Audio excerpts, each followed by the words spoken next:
All right, feels good to be back. Do apologize for such a long delay. We were having some technical difficulties and just trying to get the team situated. Uh, it's a Friday evening, 11:21.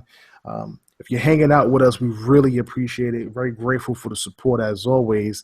But we got a lot to discuss tonight, man. I'm not trying to keep my voice low or anything like that. If I am, please turn up the microphone. I will definitely try to increase the volume of my voice. But as you guys know, I got the baby upstairs, so I don't want to go too crazy. But man, we got our plate full. It's been a minute since the team's been back together. We got some guests showing up in a little bit. So I'm excited about everything. So let's get the ball rolling, man. Let's get the ball going. Welcome to the Inner Circle Podcast, a premier podcast for Xbox One. I'm your host, KLYXKLO, with Anchorman V. Hey, everybody. And B Money 101. What's going on, everybody? And together we are the Inner Circle. Feels good to be back once again with the team. Got a chance to check out the VGAs last night, man, and I have so much to say. And first of all, I got to give a big shout out to my boy Jeff Keighley, man. I want to shout him out just because since he's really started to take over that show, I must admit, even if I don't like some of the nominations, that show has gotten better and better and better. Like every year, it seems like the budget is getting bigger and bigger and bigger. And last night's show really felt like an award show. It really felt like an award show. So I was really impressed with that. You know, the world premieres. Clearly, I don't think any AAA developer was gonna show something like a Red Dead Redemption, something crazy. But you did get an opportunity to see new IPs from new studios, whether indie or new gameplay of games that we already know about. Mass Effect being one of them. I was really excited about that, and I have so much to say about Mass Effect. But before we jump into any of those things, let's talk about the VGA. So the big controversy, obviously, is the game of the year. And I literally sat there and watched as, in my head, I said to myself, it's going to go to Uncharted. How could it not go to Uncharted? It just seems like, because in everybody's mind, Uncharted is the greatest game ever created, So it's like, I know it's going to go to Uncharted. Even if the game was bad, Naughty Dog could do no wrong. So it has to go to Uncharted. And when they announced Overwatch, the Twitter feed lit up. Like I haven't seen people on a Twitter feed get so angry so quickly in such a short amount of time. It was insane. You had people talking about Uncharted 4 didn't win. Build the wall, like all types of Trumpisms. It was just insane. And I'm sitting up here like, yo, people are really losing their mind over Uncharted 4. Hashtag not my game of the year. Street Fighter 5 won Fighting Game of the Year. Fighting Game of the Year. That's like, you know what that's like? That's like Quantum Break beating Uncharted. And the Quantum Break's a great game, don't get me wrong, but we all know what the ratings were for Uncharted. We know what the game was. And if Street Fighter 5 beat out Killer Instinct. They didn't even include one of the better what was it, Blaze Blue? I think Blaze Blue wasn't on there. It was really I think they had game. It was Pokken Tournament, King of Fighters, and I think there was some other game. I don't remember what it was. Yeah, it just seemed weird to me. And KI got overshadowed by Street Fighter 5. Now I get it. It's popular. I get it. It's a part of the fighting game circuit. But I mean, so is KI. KI is coming up, and maybe I'm biased, man. Maybe I'm just being biased because I'm an Xbox guy.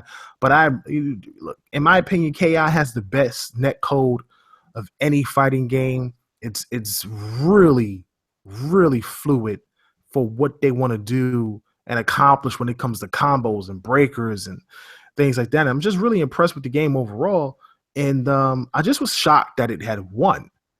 I was actually shocked that Forza Horizon 3 won because it was in literally the same category as B Money's one of his favorite games, NBA 2K17. You had FIFA, which is like the highest selling sports title around the entire world. And I'm just sitting here saying to myself, no way Forza is going to be FIFA. No way it's going to be NBA 2K of all games. And it won. It won.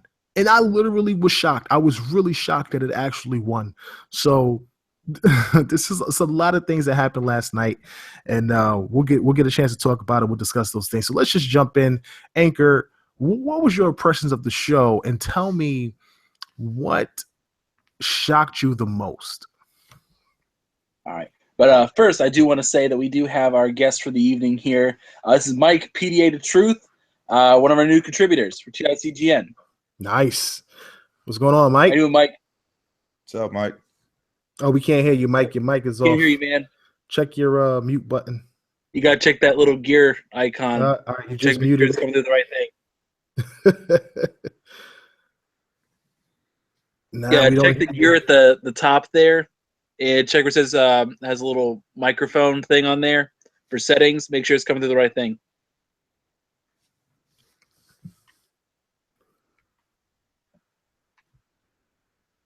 Let's see. All right, but I'll talk while he's figuring that out. So, you guys there? Yeah, go ahead. Oh, sorry. I didn't know if it was a glitch on my end. I was like, whoa. All right. So what I was my whole thing with the whole Game of the Year issue. We're getting lots of feedback from somebody. Is that me? I don't know who Mike that is. I think it might be Mike's. I'm not hearing it. Yeah, I don't hear anything. Yeah, I don't. All right. So anyway, so my whole thing with Game of the Year, I was watching it and I was legitimately surprised at several points throughout the show. Whenever they did the best action game, it was like, okay, went to Doom. All right, they're giving a nod to Doom. It's Doom. You can't ignore it. It was going to happen at some point, but right. But when they gave best action adventure to Dishonored 2, that was like, oh my gosh, is Uncharted going to win anything? Because I mean, Uncharted is like the quintessential action adventure game, right? Like, I mean, it's built on being the Indiana Jones simulator. It's supposed to be that way. I was like, all right, maybe they're setting it up for Game of the Year here. They don't normally let it sweep every category, right? And so, all right, well, let's see how it goes. And then when they announced it was Overwatch, I was just blown away. I had no idea it was going to be Overwatch, because I mean, this has always been it's Game of the Year has always been a very political choice. They don't pick something that is it's going to ruffle a lot of feathers necessarily. They pick up whatever's really popular, but they also pick something that needs the win. And so they go for something that has a single player campaign has been a standard, a staple of Game of the Year choices. Like the last 2 years in particular, Witcher 3, an RPG, and then you had Dragon Age Inquisition the year before, another RPG, both heavy single player games. You have to have you always had to have both at least, if not, or a great single player to be even considered for Game of the Year. And this was a huge change in it. And now this means what? That any multiplayer only game can be selected. And that's amazing. I was just blown away by that. Mike, you there? Yeah, for me, I wasn't shocked in regards to the Game of the Year award. I have been calling it was either going to be between Overwatch or Inside for the longest time. Once they finally put up the nomination, so for me, you know, I'm kind of glad that it went to Overwatch. I think it was well deserving. You know what I mean? It's been a game that's been you know, high on everybody's radar. One of the highest played multiplayer games out there. They stay consistent with the updates, and they are going to continue providing free content. So for me, I wasn't too surprised with them, you know, going with Overwatch. In regards to the whole show, though, you know, well, you said you think it's getting better. I actually think that the show is getting worse every year, man. Really?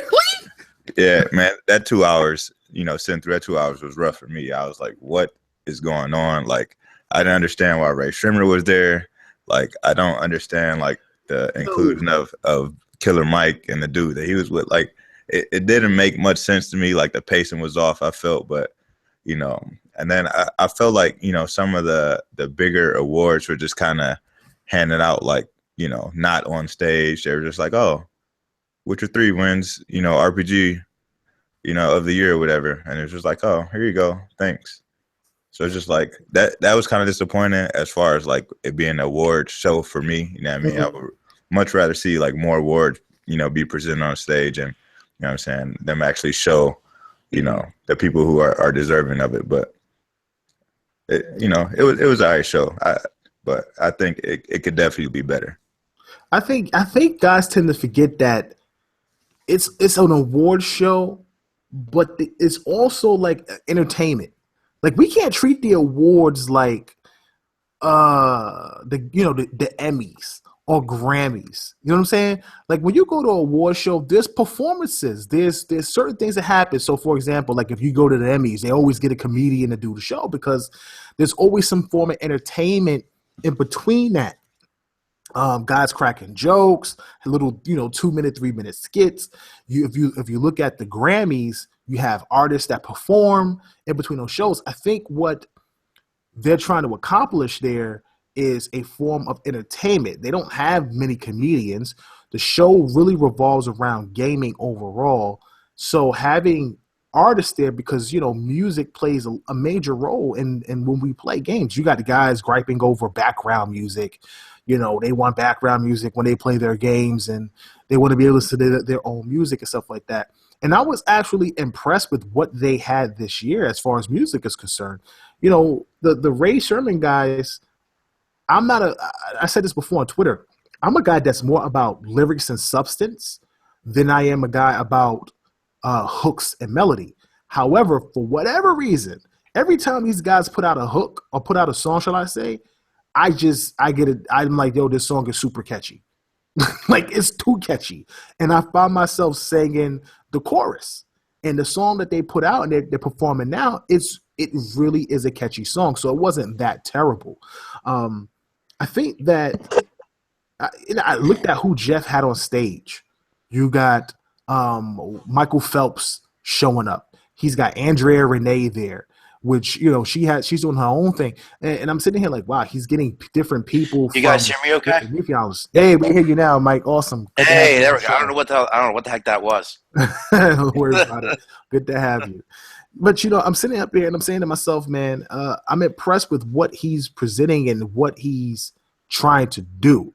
Now, am I a fan of them? In my opinion, I felt that Forza Horizon 3 should have been nominated for Game of the Year.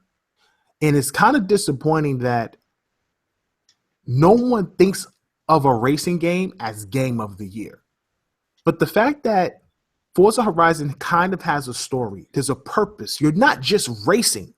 I think that it deserved it. I thought there was a narrative behind it.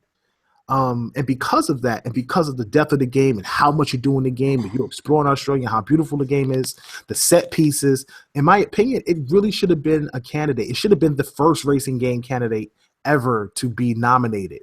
And it didn't. So I was kind of disappointed in that. Gears not getting any nominations. Did Gears get any nominations at all? Yeah, they got one. Yeah, I thought I got two of them. Yeah, I think one they got. Like, it was like action game. Action game. It was something else. Mass multiplayer. Let me double check real quick. I had it up here in a minute. So but I get what he wants to accomplish or what he's trying to do. So I look at the years prior and how some of them just were like kind of boring or whatever, and it was okay. Some of the premieres was okay. I was impressed with the premieres that they had this year, and I was impressed with some of the later stuff in the big game at the end with Mass Effect. So. So let me ask you this. I'm with Brandon on this one, though. So I think it stepped down this year. If you compare, like, you remember when it was on Spike, right? And like Sam Jackson, like hosted it, like a whole nother story, though. 2 years ago, like 2 years in a row. But you got to think, like, if you go from that and you go to watching this, it's like, what is this? But like, that's Spike TV. You talking about a major television network? He's doing this out of his pocket. He's I doing it out of don't his think pocket, so but anymore. he's still getting Now with that money hydro stick. from all of the gaming companies as well. He could put on that same level of production. Yeah, I don't know, man. And the thing is, I gotta I say, feel like go ahead, Mike. I feel like with the Game Awards this year, I feel like it was missing something that was mind blowing. Going back to what Brandon was saying about when he used to be on Spike TV, I remember the one year it was on Spike TV, and they did the unveil trailer for the Phantom Pain, and then people were analyzing it afterwards, and it turned out to be Metal Gear Solid 5, and everybody's mind was just completely blown like that. I thought it was missing that type of moment, and it was a little bit deflating for me, to be honest. I mean, See, I think back. I'm more like I'm talking about structure though. I'm looking at it like the way the show was set up this year was worse than last year. It was just about right last year. It was just the right balance of all right. We got awards. We got some, a little bit of little PR pieces here. Like we're gonna give the icon of the year to Sierra Games, and I was like, okay, we're gonna give that moment away, and it felt just about right with like there's enough gaming focus, and then they had like they split up like okay, we had two music performances, and then right in the middle they did the Iwata tribute, and it was like all right, this feels like they did this correctly. But this one was all over the place, and the advertising was everywhere. Like every 5 minutes there was a new ad going up. Right, had a bad flow to it. You're right. I agree with you with that. Yeah, it felt like I understand this is probably how he's making it pay for itself at this point. Like this is probably how it's going down. I mean, I understand we have to have the Schick Hydro Man. you gotta have him to have the Game Awards. I understand, but it was like every 10 minutes, and it's like, come on. I don't care about this giant razor. That's hilarious. I'm not even gonna lie. It was funny, man. The commercials. I was like, dude, Microsoft is killing it with these commercials. That Ryzen 4 commercial was hilarious. And I'm like, dude, I guess that's what you got to do when you're not nominated for Game of the Year. Like, if you don't have any games nominated for Game of the Year, I guess you better have the best commercials at that show. Like Ubisoft? Yeah, they had like nothing. Ubisoft had nothing, bro. Hey, by the way, Watch Dogs is amazing. Speaking of Ubisoft. All right, I got the categories here with and who won and who were the nominees. Okay. They did the Trending Gamer Award. They had Angry Joe, Boogie, Danny O'Dwyer, Jacksepticeye, and Lyric, and Boogie won that. What did you guys think of that? What did you guys think of that? I think it's fair. But Boogie's a good guy. I think that's fair. Boogie's a good guy. To be honest, the only two people I heard of out of that list is Boogie and Angry Joe. But I like Boogie. He's a good guy. I wanted Danny O'Dwyer to win because that was the one person I didn't get to meet at E3 who I was really mad about not getting to meet because I just missed him. Here's the thing about that award, though. That award is like the category is limited. You understand what I'm saying? Because you're looking at certain people getting that award that have a following to the point that they're almost media. Like Angry Joe is pretty much media. You know what I'm saying? Boogie is pretty much media at this point. He is. And it's kind of like unfair to people who are just true gamers, like on Twitch. You understand what I'm saying? I mean, who do you pick though? That's the question. It's like, do you pick just random Joe Schmo with only 1,000 followers? He needs to have a committee dedicated to looking at gamers who are actually gaming. You know what I'm saying? And that's why they have the competitive esports thing. And this they call it Trending Gamer. It's about who's popular. Like that's the whole point. Yeah, but it's Trending Gamer, not Trending Angry Rant Person. Right. You know what I'm saying? So you want to get the gamers who are on gaming like Twitch and Beam and YouTube and stuff like that. It's true. I think you bring up a really good point where a lot of these big YouTubers like Boogie, like Angry Joe, they're basically media. I mean, if you guys remember back in 2013, Larry Herd went to Boogie's house. Right. That's what I'm saying. So like you got guys out there who really bust their butts on Twitch and they're doing this is their careers. This is their jobs. There's a lot more competition in that realm and what they're doing or what they're playing than YouTube personalities. You know what I'm saying? Like a guy like PewDiePie or whatever his name is, PewDiePie, he could be nominated. Or if he wasn't already. That's what I'm saying. Like, how is that fair? How is that fair This dude has like one episode gets like 19,000 views. How do you compete with that? That's way more than 19,000. More like a million views, man. But that's what I'm saying. I mean, 19 million. I meant to say like over a million. I meant to say 19 million. Sorry, I didn't mean to say 1,000. But the point that I'm trying to make is that how do you compete with that if you are a real gamer? If you're getting 25,000 views on Twitch and you don't get recognized for that, that's the point that I'm trying to make. So it's not the hate. I'm not trying to hate on Boogie. I think he deserved the award, but I think there should be set for a different category, like best YouTube personalities. You know what I'm saying? And I think that, the guys out there that podcast and the guys out there that are big personalities should also be nominated as well. You know what I'm saying? So, that's just my opinion on it, though. Whatever. Anyway, go ahead. We got his most anticipated game, which was out of God of War, Horizon Zero Dawn, Mass Effect Andromeda, Red Dead Redemption 2, and Legend of Zelda Breath of the Wild.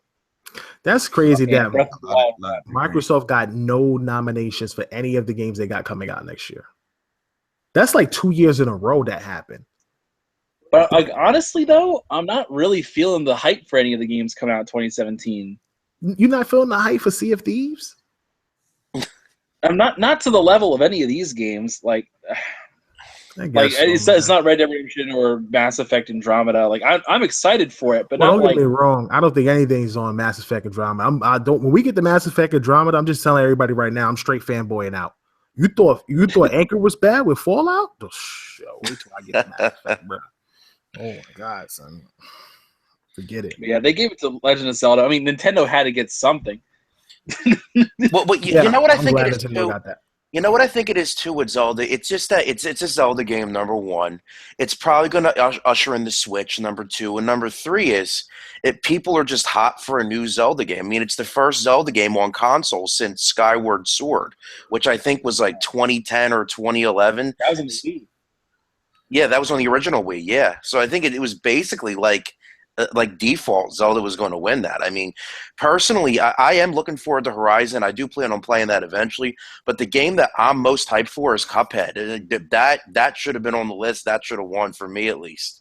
I think that the thing with me and Cuphead, and I got to play Cuphead. I want to play the game, but at this point, I'm just not excited for it anymore. Like it's been delayed too much for me. Yeah. Yeah.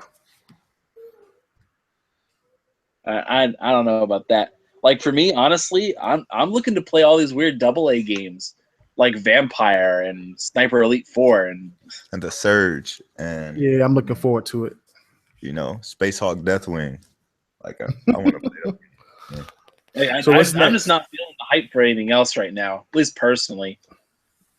What's the next category? All right, the next category we got on here, I'm doing in reverse order than I have, is like best multiplayer. It was between Battlefield 1, Overcooked, never heard of that, Overwatch, Titanfall 2, and Rainbow Six Siege. I have to make you laugh. When I saw Overcooked at first, I thought that was a derogatory whatever for Overwatch. I didn't think that was a separate game, but I think Overwatch deserved it. I think Overwatch has awesome multiplayer. Totally, yeah. I think deserved it out of that group. Yeah, I do want to give some props to Siege though. Siege is great. Siege is amazing. It apparently it's garnered enough of a fan base now. Like they're doing for season 2. Yep. So I don't know. I Overwatch winning multiplayer. I don't think that was really a surprise.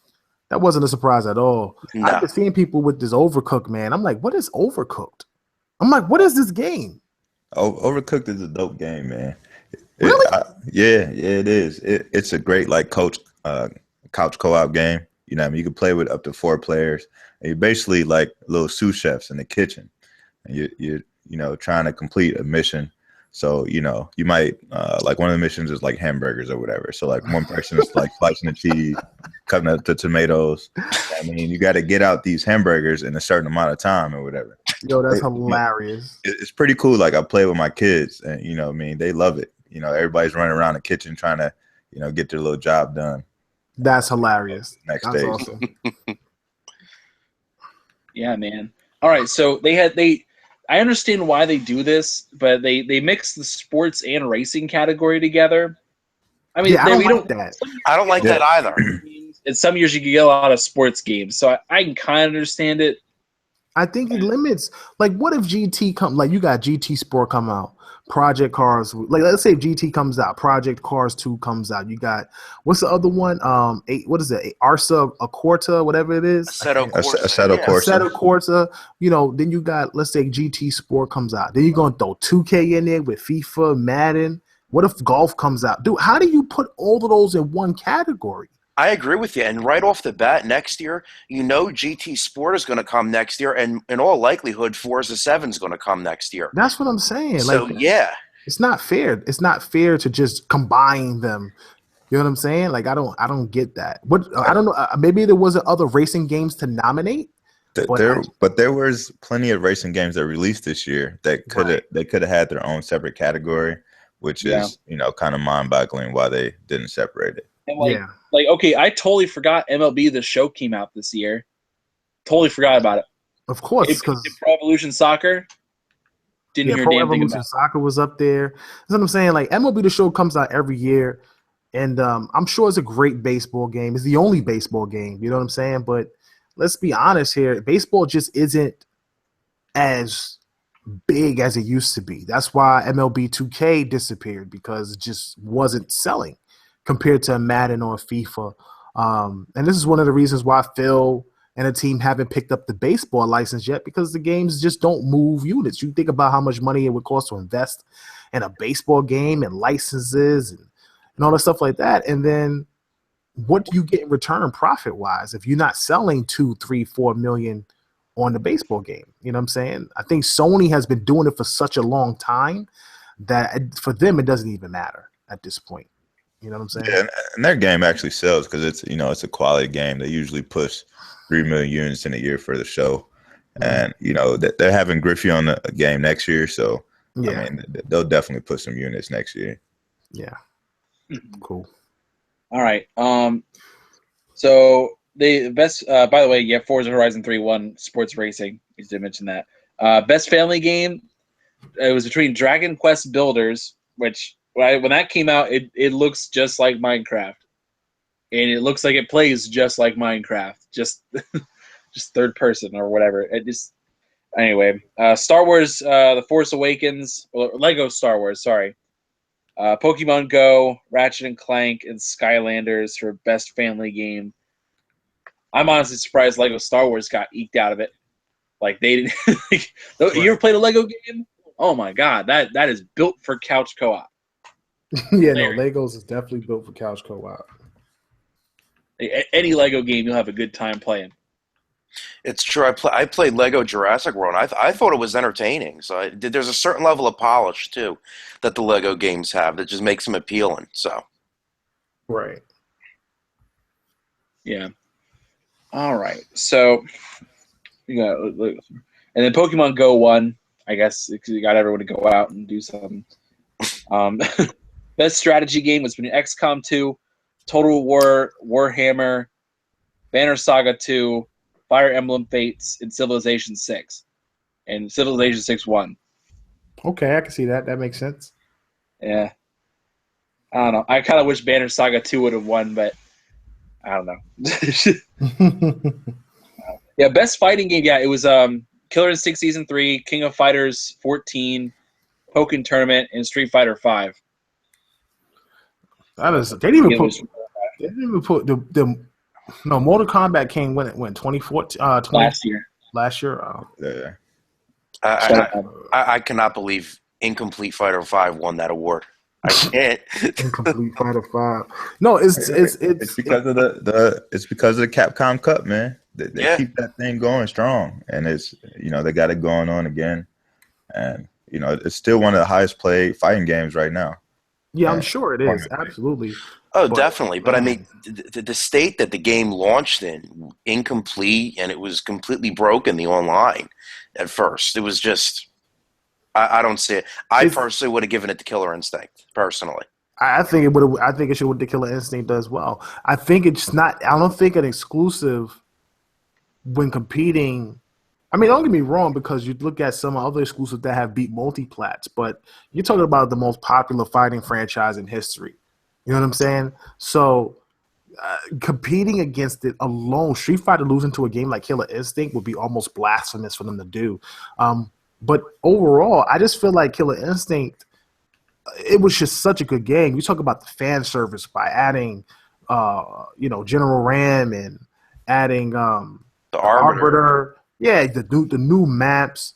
You're talking about what is it? Shadow World, Shadow Lords. It just overall was a really great game. It started at the story. There's like stage fatalities. You think about when KI first came out. Think about that. When KI first came out and we were getting one character a week, and it was just a regular ladder tournament. There was no real, story behind it. You just went up the ladder. It went to where it is now in season 3. Completely different game, a full-fledged game with story and background history and everything.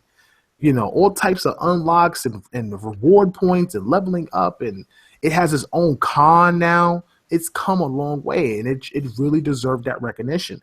A win like that could have put that game even further on the map. And handing it to Killer Instinct when it's rated lower this generation, Killer Instinct is like one of the highest rated fighting games this generation over a lot of games. I don't know any fighter. I think right now Killer Instinct Season 3 sits at at 86, which is what the game is, Season 3. It's not Season 1. You can't say, oh, it's Killer Instinct and pull up the first season. That's not what the game is. The game is KI Season 3. That is the full-fledged game, and it's around like an 86 or 87 on Meta, and that's just crazy to me that it didn't get any recognition or respect. Yeah. I don't know. I think if you want to talk about respect, though, Best RPG. All right, so Best RPG, they had some fierce competition this year. They had Xenoblade Chronicles X, they had Deus Ex Mankind Divided, Dark Souls 3, World of Warcraft Legion, and then The Witcher 3 Wild Hunt DLC Blood and Wine. Blood and Wine won. I'm good with that. I don't know, man. It doesn't see. I'm not saying The Witcher 3 is a bad game. Witcher 3 is a great game, but to give the best RPG of the year to DLC, I don't. It's almost disrespectful in a way. I don't know if I agree with that. No, I it's mean, almost DLC disrespectful. is just as robust as most of those full games.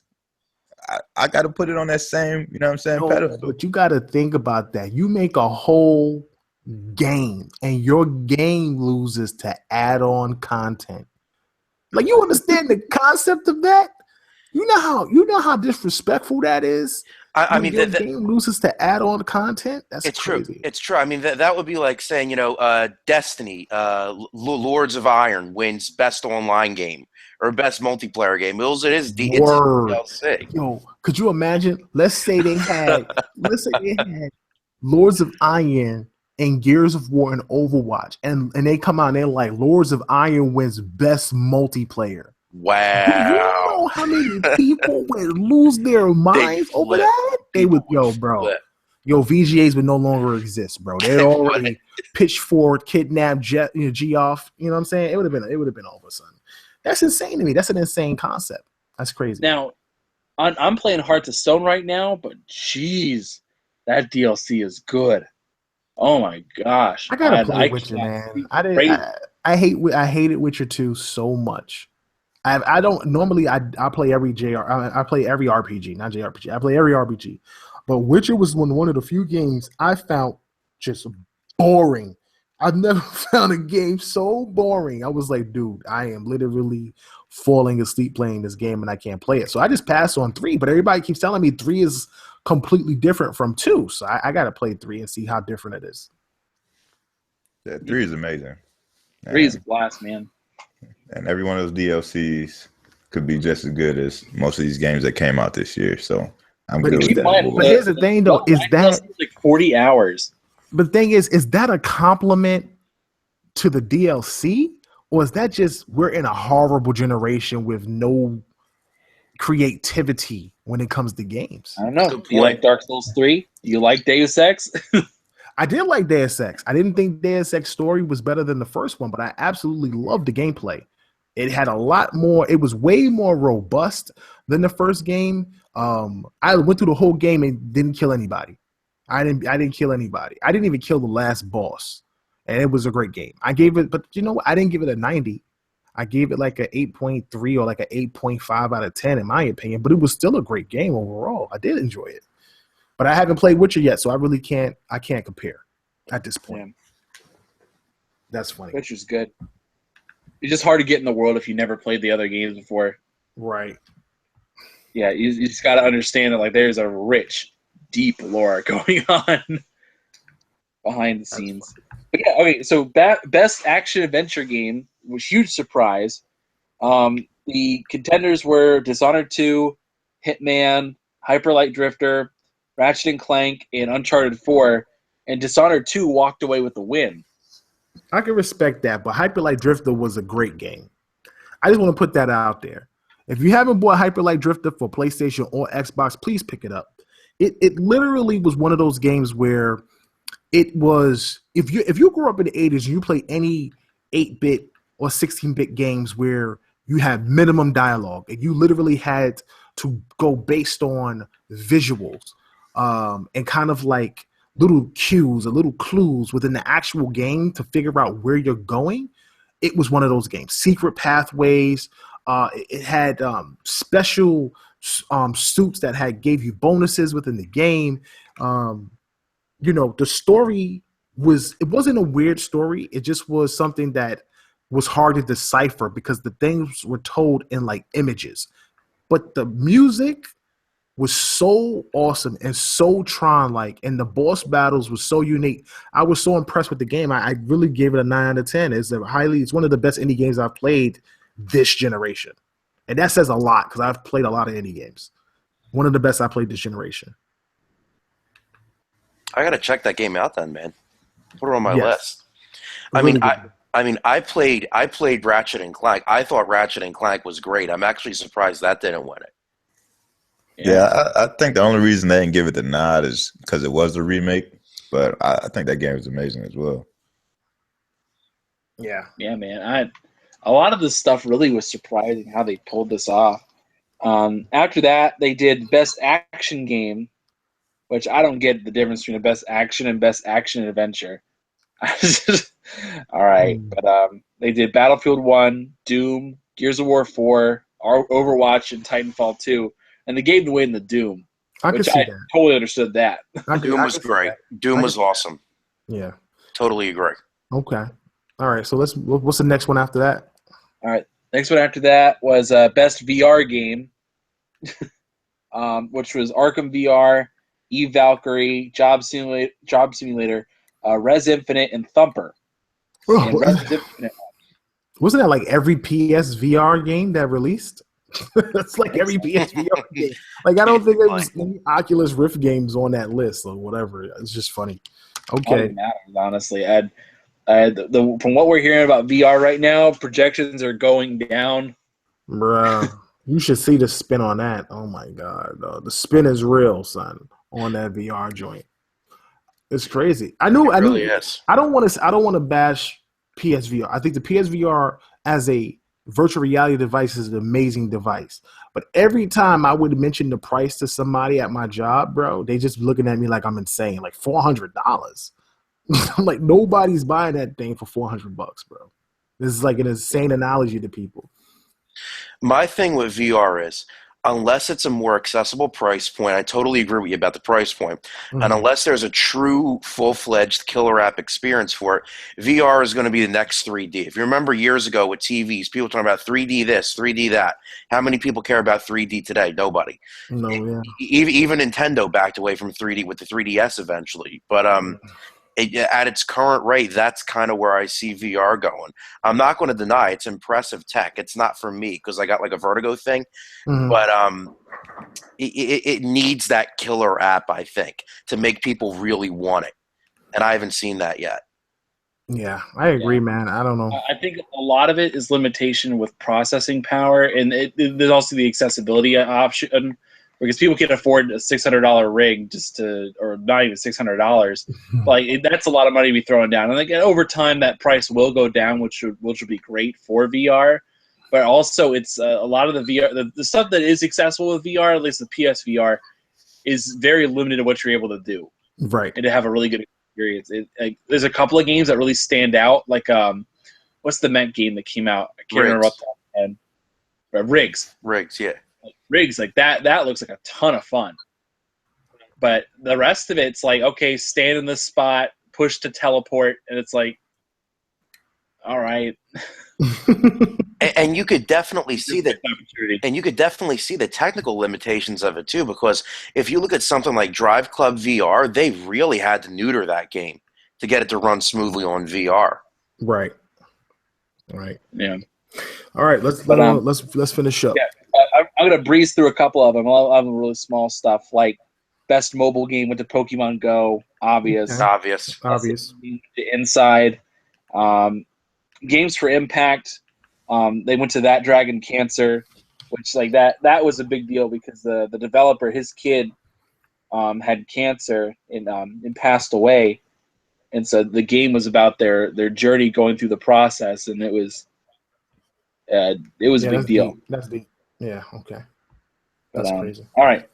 Best performance, they had the Lincoln Clay from Mafia 3, Delilah from Firewatch, and Henry from Firewatch. Then they had like Elena, Nathan Drake, and Sam Drake from Uncharted. All three of them separately labeled. And Nolan North won for Nathan Drake. Okay. Best music went to Doom, obvious. Best art direction went to Inside. A lot of indie games do that. Best narrative was Robbed from Mafia 3 and went to Uncharted 4. I firmly believe they were robbed because Mafia 3's narrative is the only reason people will play that game. Okay. They will endure through that's a big old glitch flash over there, man. Oh my god. Like the gameplay is just okay, but the narrative is so good. The cutscenes like crack. I just gotta one more cutscene. Just give it to me. That's funny. But all right, man. Game direction, they gave to Blizzard for Overwatch. Okay. And Game of the Year went to Overwatch over Uncharted. Gotcha. So yeah, man, overall, man, I think it was a solid show. I'm sure some fans weren't happy with some of the awards, and some people weren't happy with their games not being nominated, but that's just how it is, man.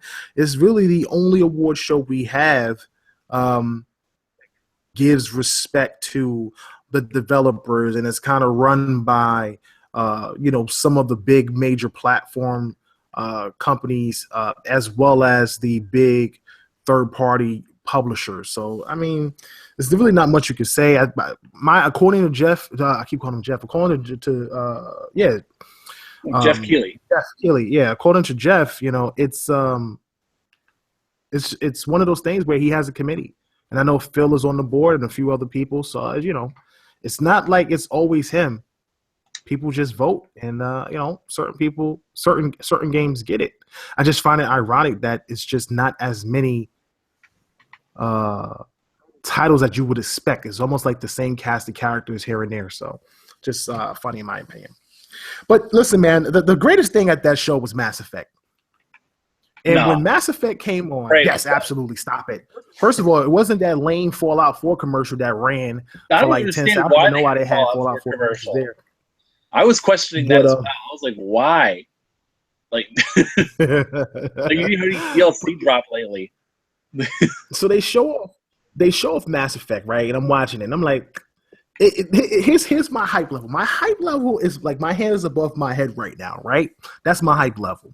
They show Mass Effect. They put this ugly lead character on screen. I'm like, oh my god, who made this character? This character is like horrendous, and the character's walking around on screen, and I'm like, okay, it looks like Mass Effect. And in my head, I'm saying to myself, this looks like a 360 game. And for a minute, it really did. I didn't see anything impressive visually compared to what they had showed in the teaser trailers. And I'm saying to myself, this looks like Mass Effect. And I'm like, okay, so they keep going, or whatever the new vehicle is called. They get in the Mako, they drive around. I'm like, oh, okay, something different. You finally have a purpose for the Mako besides driving around looking for resources. And I'm like, oh, this is dope. You get to explore. There's wildlife in the world. That's really cool, yada, yada, yada. But I'm not impressed. As soon as they jump to that combat, bro, I lose my mind, bro. Marbles rolled on the floor, bugging. I'm like, she jumps in the air, teleports, throws up a shield with her left hand, deflecting bullets, literally on some force drains the enemy. The dude is crumbling. There's like red gas and blood coming out of his body. She's teleporting over here, launching gravity balls. I'm like, yo, this is insane. I'm like, the amount of powers that they showed off in that one instance was insane. And it looked fluid and it looked amazing. And in my head, I'm saying to myself, Scorpio. I got to get this game on Scorpio. That's all I'm thinking. And I'm like, all of my anticipated games, Scalebound, and see, all of those go out the window. I'm like on Twitter, Microsoft, Nintendo, Sony, just push everything back to 2018 because they just showed me Game of the Year for 2017. And that's just my opinion on it. It's the closest thing that I'll ever get to a KOTOR sequel, and it looks really impressive, and I'm super hyped for it just watching that combat. Yeah, I mean, the game looked amazing. That was probably the highlight of the show for me. You know what I mean? And I can't wait for them to actually throw a release date up there so we can, everybody can draw their line in the sand and kind of move away from it. Right. So I'm sure we'll see more of it pretty soon. But I want to see what that multiplayer entails since they did announce that as well. Yeah. I don't know. For me, I was really digging that Prey gameplay. Yeah, Prey looked amazing as well. Yo, and Prey looked dope, but I don't play survival horror games, man. That's what it reminds me of. It's not a survival horror game though. It's like everyone keeps saying it's like BioShock, which is kind of right, but it's not because I mean it's. For me, I like a good game where you can mix elements of a horror game and you can mix elements of like an action adventure game. And it looks like it's a good mixture of both, where it's not like a Dead Space I would consider is like that, where it's a good mixture of you're not strapped for resources at all times, terrified you're going to die if you turn the next corner. Let me tell you something. And there's a cutscene when there's like a shadowy figure teleporting towards you. That's scary as hell, bro. That's survive. I don't care what. As soon as you put a character like that in the game, for me, it's a no-go. I will panic. I will instantly panic. My hands will get sweaty. There's no way I can play that, bro. There's no way I can play that. You're on a space station by yourself. There's scenes where he's walking in big spaces with large steps and open areas, and he's the only person. Could you imagine some sound effect going off in the background? Something falls. You start spinning around in circles trying to figure out what it is. You look back, all of a sudden, there's a black figure coming towards you, and he teleports left, he teleports right. Dude, I would turn my Xbox off and go upstairs. I call it a night. I couldn't do it. What games There's can no you way play? I'd be able to play it. Like, teleporting enemies is like a mainstay at this point. Yo, son, and don't get me wrong, the game looks amazing. When he went into the cup and rolled underneath the thing, I'm like, all right, that's cool. It was weird. That was weird. I was like, whoa. It was Dishonored, but it was dope, and he's got his abilities and everything like that. But all the villains look like they're like this black goop, which is going to be super generic. It's going to be generic because it's not going to be that much villain variety. And it just, I don't know, man. It just wasn't my cup of tea. However, I really wish it just was a regular Prey. It strayed so far from the original Prey. And the original Prey sequel of being an alien bounty hunter that I can't look at it as Prey anymore. I look at it as a brand new, revamped franchise with a survival horror aspect to it that reminds me of a combination of Dead Space and BioShock. And that's how I look at it. Yeah, and I'm fine with that. That's what I want. So, Yeah, I'm good with that. Yeah. You guys know I was hyped I'm about fine it. with it. Like, actually, when we were at E3 and they showed it off, I thought they had acquired the rights to Dead Space. I did too. I thought they acquired the rights to Dead Space. That's exactly what I thought. That was the vibe I got from it too. It looked really similar to Dead Space at first. That's what I thought it was. Yeah. No, it's just crazy. All right. So, man, Final Fantasy 15 is the fastest and highest selling Final Fantasy of all time at 5 million sales already. Really impressive. And I said this thing that if Final Fantasy 15 sold more than 1 million copies on Xbox One, I'm making a petition for all JRPGs from Square to come to Xbox. Absolutely. If it sold more than 1 million copies on Xbox One, what did this come out for? Xbox and PlayStation 4 and what else? And PC, did it come out for PC? Yeah, I think PC too. Okay, and PC. Okay. So out of that 5 million, let's say 2 million goes to PlayStation, 1.5 goes to PC. Goes to PlayStation. Maybe 1.5 goes to PC. 500,000 goes to Xbox. What if Xbox gets 1 million? Does that say that there's an actual Xbox JRPG fan base on the platform to the point that all we need is high quality JRPGs? Is that realistic, or am I reaching? I think it depends. Honestly, for Square, you'd probably have to sell 12 million copies for them to recognize Xbox as a platform. 12 million, bro. That's not realistic. I know. You might as well.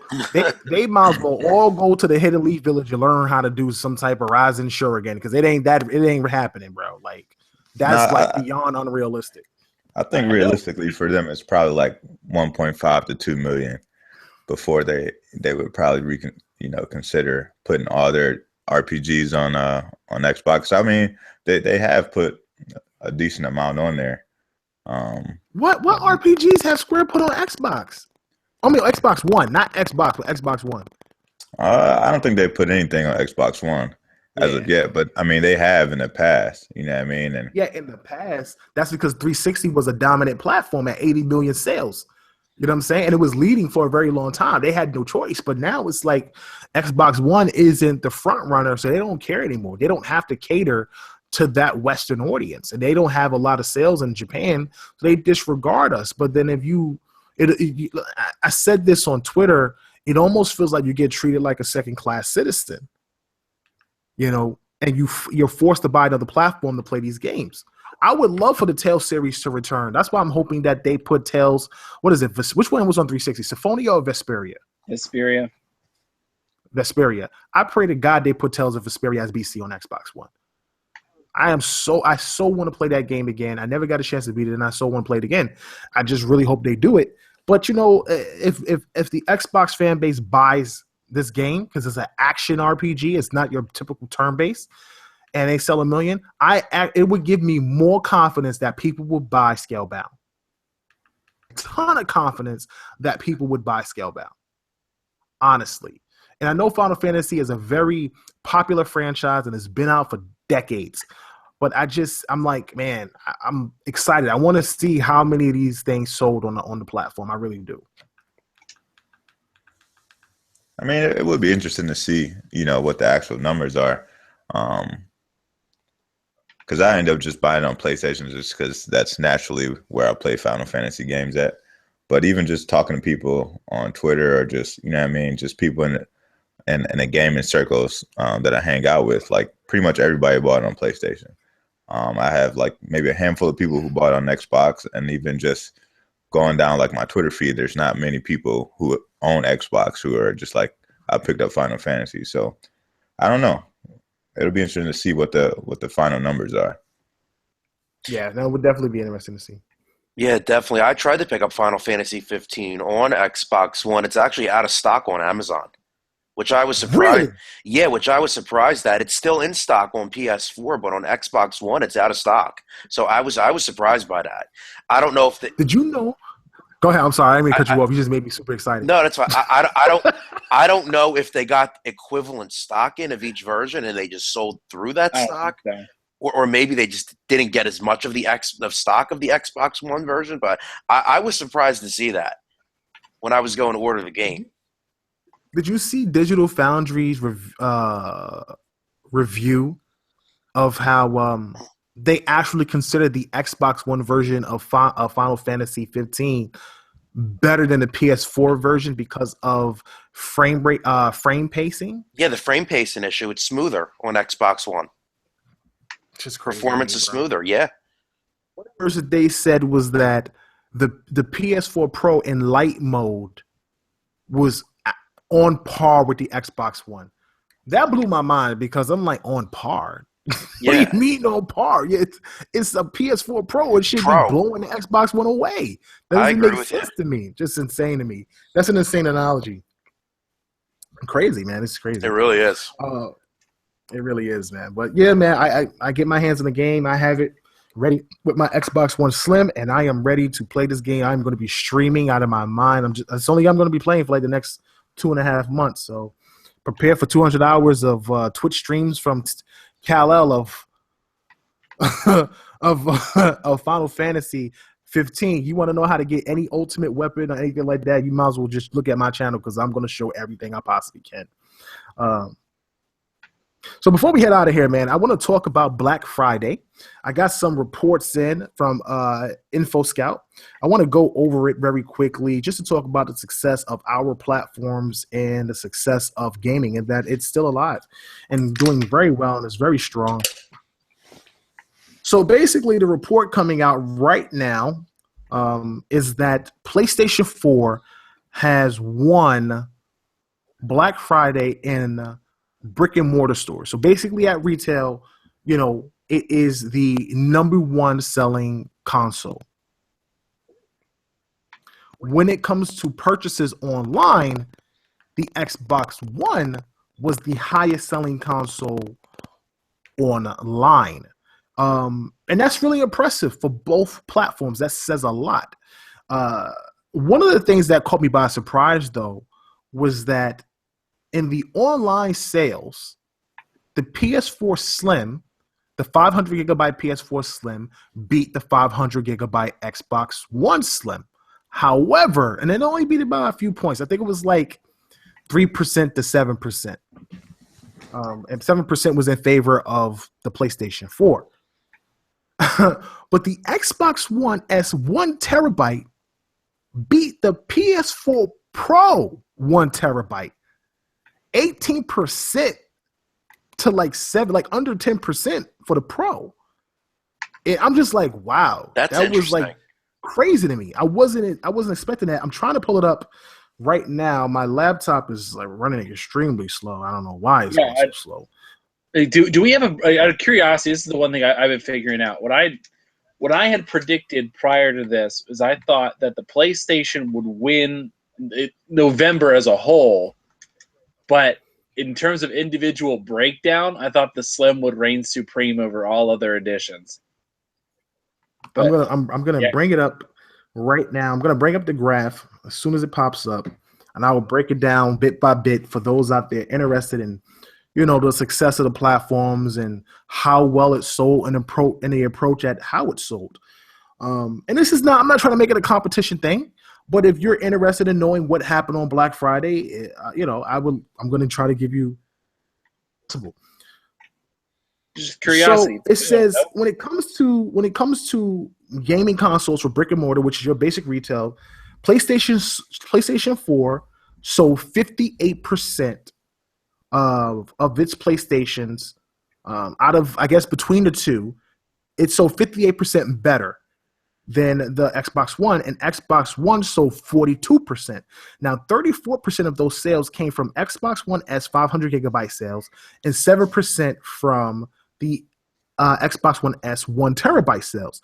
56% of that came from the PlayStation 4 Slim Xbox One sales, and 3% came from the PS4 Pro sales. I said Xbox One, the PS4 Slim sales, 500 gigabyte, and then 3% from the PS4 Pro sales. Wait, say that one more time for the people in the back. Yeah, I know, right? All right, so I'm trying to bring it back up real quick. I'm doing a refresh. All right. This website is terrible. Whoever website this is, they need to fix it. Come on. Okay. All right. So PlayStation 4 sold 58% on Black Friday in retail, right? The PlayStation 4 Slim 500 gigabytes sold 56%, and the PlayStation 4 Pro 1 terabyte sold 3%. At retail, the Xbox One S gig sold 34%, and the Xbox One S 1 terabyte sold 7%. So when it came to retail, PlayStation 4 sold 58%, and Xbox One sold 42%, and PlayStation 4 beat it on the Black Friday weekend. But then we switch over to where's it at? That I don't see it. Oh, there we go. It's taking a while to load. Okay. But then we switch over to the gaming consoles bought online. 40% of PlayStation 4 Slims, the 500 gigabytes sold at, 45% of PlayStation 4 sold online. 40% of those were the 500 gigabyte console. And 5% were the PlayStation 4 Pro 1 terabyte consoles. But the Xbox One sold 55% online, 34% being the Xbox One S 500 gigabyte console, and 18% being the Xbox One S 1 terabyte console.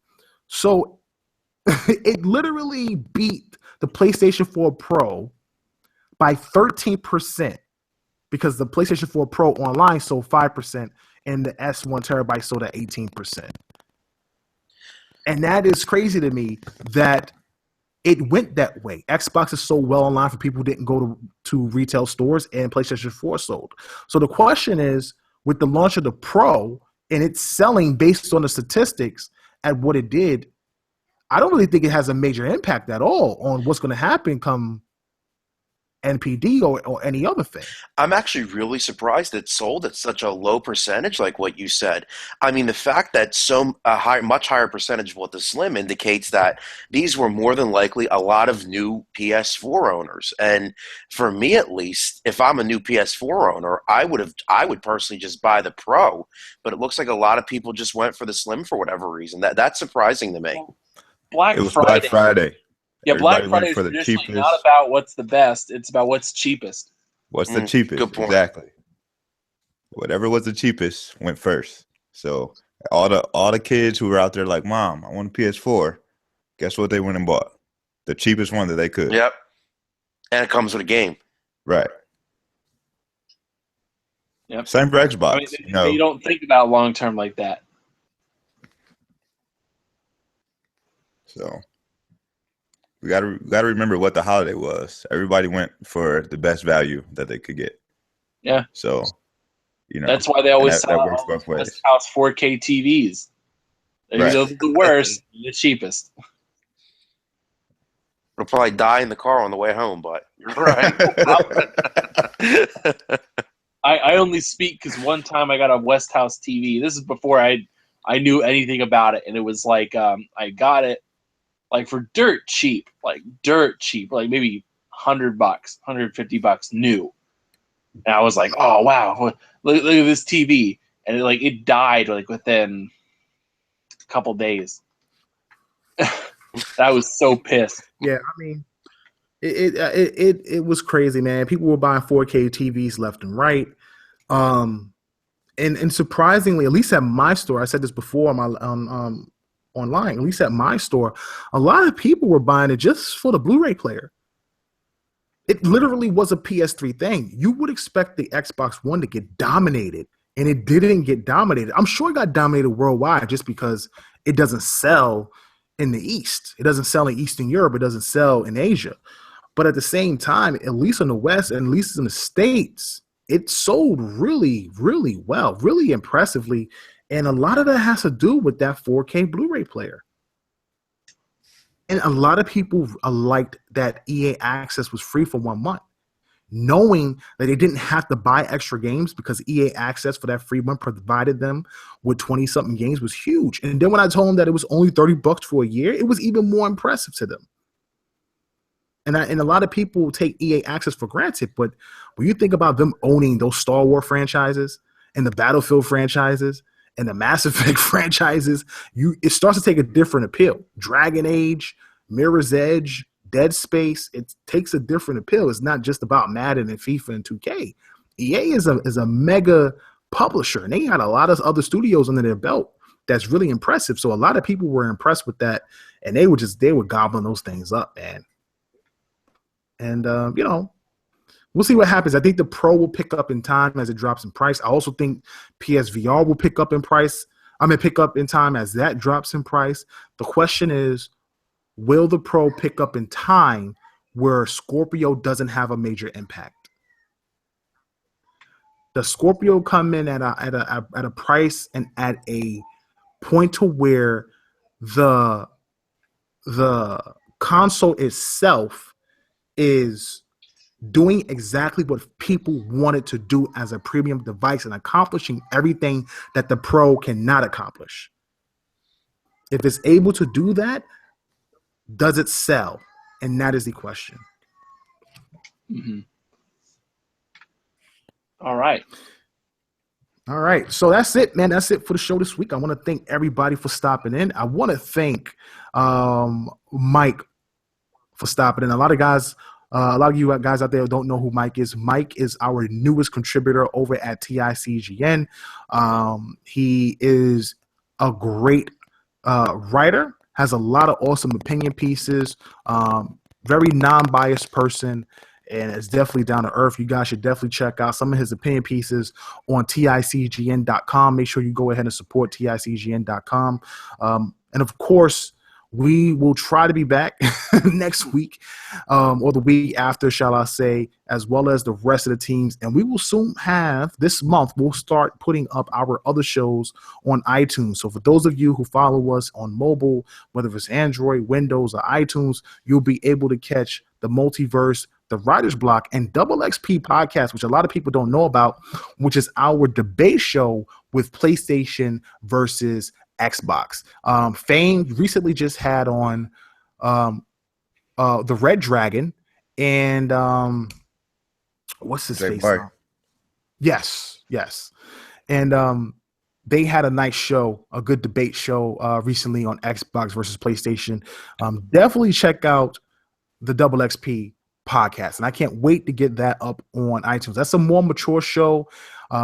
It's not as family friendly as we have here at Tick Podcast, so it's definitely more adult. We will make sure that it has an M rating for those out there who want to check that show out.